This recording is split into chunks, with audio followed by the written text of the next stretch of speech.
Another month, another Geoff Keighley-hosted showcase that felt, well, more of a show rather than a momentous event.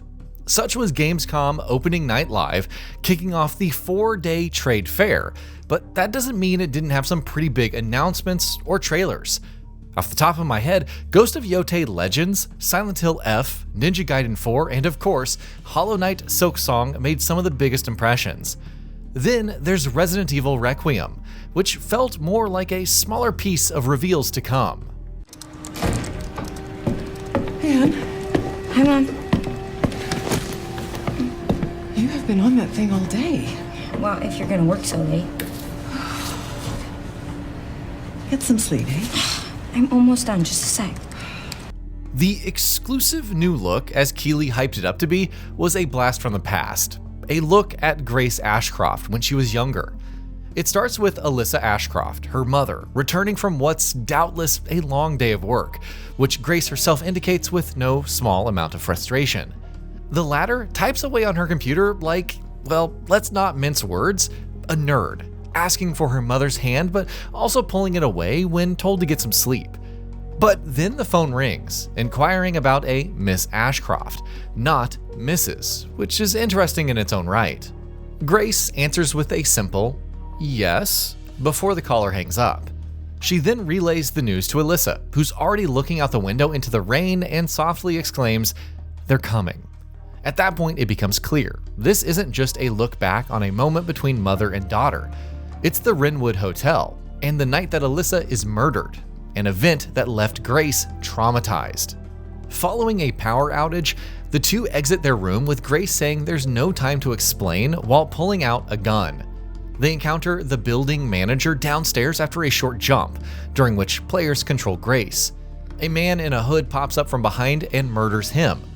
There are traces of blood leaking from their eyes, bloody teeth, and indications of either an infection or something else taking over.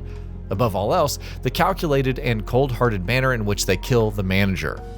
One thing that strikes me about this scene, which we've seen before, why put a plastic bag over his head only to slice his throat immediately afterwards? To muffle any sound that would have been made, sure, but who else would he have called out to, leaving aside the already present Grace and Alyssa? Perhaps other guests in the hotel, but maybe the killer didn't want him making any noise that would indicate the location of the latter. We then cut to the two entering a room as Alyssa helps calm her daughter's breathing. Grace tells her how much she's scared and that they left their stuff behind. Despite Alyssa saying that they can come back for it later, Grace steps towards an exit and turns around, only for a familiar-looking silhouetted knife, perhaps belonging to the assailant from earlier, suddenly appearing. Alyssa's fate is left unknown, but judging by Grace's expression, this is the moment of her murder. Before this, however, Alyssa promises Grace that she'll explain all of this to her one of these days, and adds, "Please know you are my hope," and to never forget that.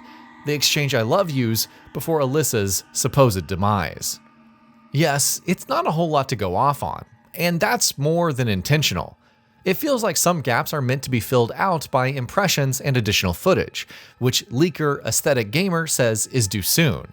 However, even if we see more gameplay from this specific flashback, it may not provide all the answers. Aesthetic Gamer alleges that this isn't even the beginning hours, and that much of what we've seen of Requiem is from roughly the first 30 to 45 minutes.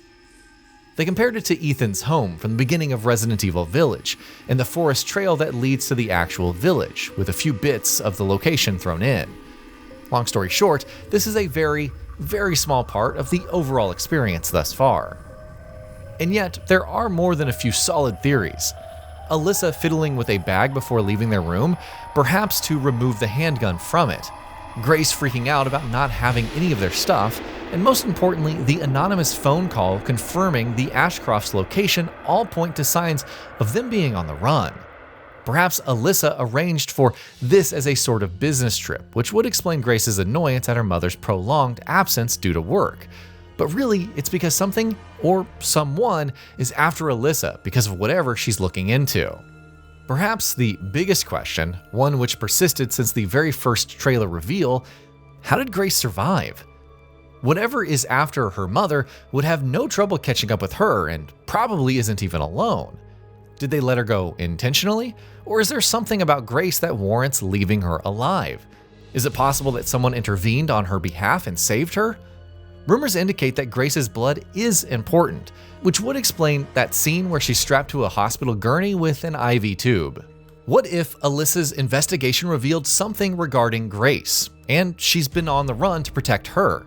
After all, it was Alyssa that they were after. Why not leave Grace somewhere safe? You would think the former is connected well enough to do so, but then again, perhaps the severity of her findings means she just can't trust anyone. Maybe her reason for not telling Grace anything is that she's waiting for something or someone. Oh, Grace. I promise you, I will explain this all to you one of these days.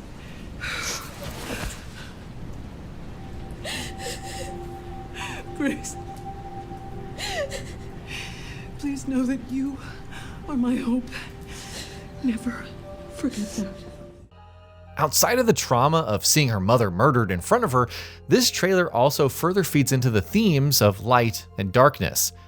Grace has an attack of sorts, and while there's any number of reasons for the same, stress, asthma, panic, all three combined, perhaps being in the darkness is what triggers it. Her struggle to make peace with the entire incident and potentially blaming herself is obvious. Would her mother have lived if she hadn't picked up the phone and confirmed it was Miss Ashcroft speaking? Perhaps if she didn't make a big deal about wanting their stuff. Her goal for joining the FBI was to discover who killed Alyssa, thus becoming her mother's hope. However, the memory of the murder is undoubtedly a severe mental block that she'll need to overcome, especially if the identity of the giant stalker in the present day is true. Of course, there's a lot more to theorize, such as how this incident connects to Raccoon City, the ruins of which players will return to in the present day. How this all allegedly ties into Umbrella, and somehow, it always seems to, is really another big question. There's this feeling that every important player in the Raccoon City incident and their descendants is funneled back to where it all began. To what end ultimately remains to be seen. But as much as it seems like the developer is finally ending the long-running saga, we're curious about where it could go from here. Resident Evil Requiem launches on February 27th, 2026 for Xbox Series X and S, PS5, and PC. And even with all the rumors, theories, and trailers, it barely feels like we've scratched the surface of what's really going on. And as much as I'm looking forward to actually witnessing firsthand how all of this comes together, the anticipation, the rummaging for clues and potential answers is something that remains as endearing as ever. And that'll be about it for this one. If you guys like what we're doing at GamingBolt, please consider subscribing to our channel, and I'll see you guys on the next video.